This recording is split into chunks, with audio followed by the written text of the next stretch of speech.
This is Optimal Finance Daily, episode 230, Financial Confessions. I became so obsessed with being rich that now I'm sitting in prison, part 2, by Lance with budgetsaresexy.com. And I am Dan, your host and narrator here on the show. Very happy Friday to you. And if you are new here, this is where I read to you every weekday from some of the best personal finance blogs out there. We take those blogs, we turn them into a little podcast that you can listen to on the go. It's like a big audiobook, but it's completely free of charge. And if you like free stuff and want some more of it, you can get some free spreadsheet tools from us as well. One even comes with a video tutorial to help you out, and you can be entered to win books every month as well. You get all of that just by being part of our weekly newsletter. To join for free, just come by oldpodcast.com and enter your email address. And just a quick note, today is a continuation of yesterday's post. It's a fascinating story that I started in Thursday's episode. That's episode 229. So if you are new here, or maybe you're listening to our episodes out of order, you will probably want to listen to episode 229 first, so today's makes sense to you. So with that, let's hear the rest of this story as we optimize your life. Financial Confessions. I became so obsessed with being rich that now I'm sitting in prison. Part 2, by Lance with budgetsaresexy.com. I remember looking at the business account that I set up at the bank and seeing that first $45,000 sitting there. I knew I couldn't keep it all and planned on spending most of it on the advertising. I got some strange responses when I was calling around telling people I represented the company now and needed some rates, but I still got away with it over and over for years. It was the beginning of the end. That first month, I spent everything on marketing but $1,000, which was crazy because I knew agencies took a 15 to 25% cut. So the next month, I took 15%, and after that, 25%, and then slowly went up from there. I made more money in 2 months from my agency than I did all year from my regular salary. I took my family on vacations all over the world. Beach house in Hawaii? Why not? Travel through all of Europe? Let's do it. All-inclusives in Mexico. We emptied out the whole liquor bar in our room every few days. Life was good. No, it was amazing. My wife and family loved our new lifestyle. I told her I was promoted at work. I was raking it in and bought a new sports car for me and had a luxury SUV for my wife. Anything we wanted, we now had. We remodeled the bathrooms in our house. We upgraded the kitchen to granite everywhere and added all new cherry cabinets and stainless steel appliances. We ripped out the carpets and put in wood floors. Some media companies give away trips or huge monetary gifts for large amounts of advertising with them. We got to go to NYC and go to Broadway plays. I was invited to sit in luxury suites at NFL and NBA games. I started making decisions based on what I could get instead of what was best for my company. Sales started to go down a little bit, but not enough to draw major attention. In fact, when we started to dip, instead of freaking out, I said that we needed to raise up the advertising budget even more to try and maintain sales, and it worked. I would have gotten away with it forever, possibly, but I kept taking a bigger percentage of the advertising budget over time, and that started to raise questions. Not at my work, but at the media companies who were tired of missing out on all the big money they used to be getting. It only took one conversation for my whole fake world to come crashing down. The beginning of the end. The executives of my company were at a golf outing and fundraiser event with a bunch of media companies. These weren't the small account executives that I worked with, but they're big bosses, along with the big bosses from my company. Just one comment at the golf course got me. One comment by the NBC affiliate who said something like, "Hey, I thought you guys liked us. Where did you take your money?" That comment completely took me down. The executive over our division ended up talking to my boss, who then was forced to talk to me. I panicked the first time my boss wanted to talk about it. He never asked or cared about it at all before, so why was he taking interest now?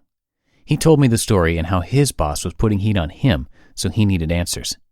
I tried to cover it up by saying that I told the agency to spend the money online and on radio instead because TV ratings weren't that great and people were cutting the cord. And plus, with DVRs, no one was watching live TV anymore anyways.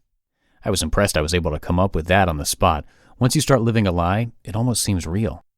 While I thought it seemed like a great argument in my mind, my boss came back with, "We want to meet with the agency and go over what they've been doing and see if we want to continue with them." Boom. How could my bosses meet with the agency when I was the agency? I thought of every possible solution to this problem. I even tried to see if I could get a guy to represent the agency and would give him a monthly cut from what I had been taking. But then I worried that the guy would have all the control over me and possibly blackmail me knowing what I was doing. I was sick over the situation. I had been cruising along so well that I just didn't think I would ever get caught. I delayed the meeting with the agency and my boss for weeks and then into several months. It only raised more suspicions about my fake company and even more about me. Then one day I got pulled into a meeting. I went into the conference room and the heads of the company were there as well as HR and a couple of police officers. My boss said that he decided to go visit the agency since they weren't coming to me. The address for the agency was a townhouse and not an actual business. When they looked up the townhouse owner, it showed my name. It was a rental that we owned when my wife and I first got married. Then they checked more into the agency and where the money was going, and it again pointed back to me. They started looking into every single transaction I had ever made since working at the company and pulled out all my purchase records. They had better records than I ever did. I was then fired and arrested. I was escorted in handcuffs through the building. It felt like every single person in the company was staring at me. They couldn't have walked me any slower through the rows of cubicles and out the front door.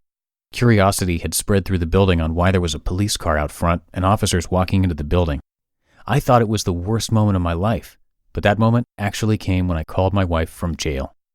I lost it all. My wife didn't believe me at first. Everything that she had been living was a lie. I was a lie. "I'm in jail, honey. I've been stealing from work for years." Silence. "Are you serious? Are you effing serious?" She dropped me so fast and took the kids. I don't blame her. She was humiliated. I haven't heard once from my wife or children while in prison, and I don't expect to. I was so obsessed about becoming rich that I did anything to get it. I lived a fantastic life for a long time, but it was all a lie. I hated my job and my boss, but all this extra on the side money made it worth it. I finally had the life I always wanted. If I could do it over, I would just find some way to find peace in my life while making $51,000 a year. I had a house, I had a family, I had great kids. I was just obsessed over being rich. I'm now ruined for life. No one will ever hire a felon, especially one that stole more than $1 million from their previous company. Some days, I wonder what I'll do when I get out. Most days, I just want to stay in prison forever.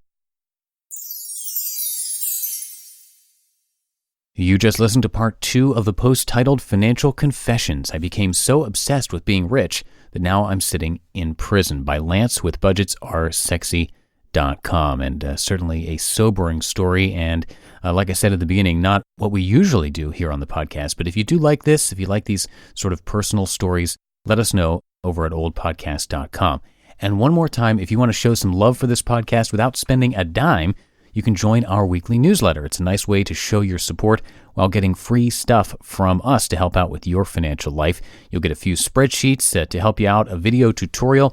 You'll also be entered to win books each and every month and more. So just come by oldpodcast.com and enter your email address there to join. And that wraps up another week of Optimal Finance Daily. Thank you all so much for listening all the way through to the end. Have a great weekend, and I'll catch you on Monday, same time, same place, where your optimal life awaits.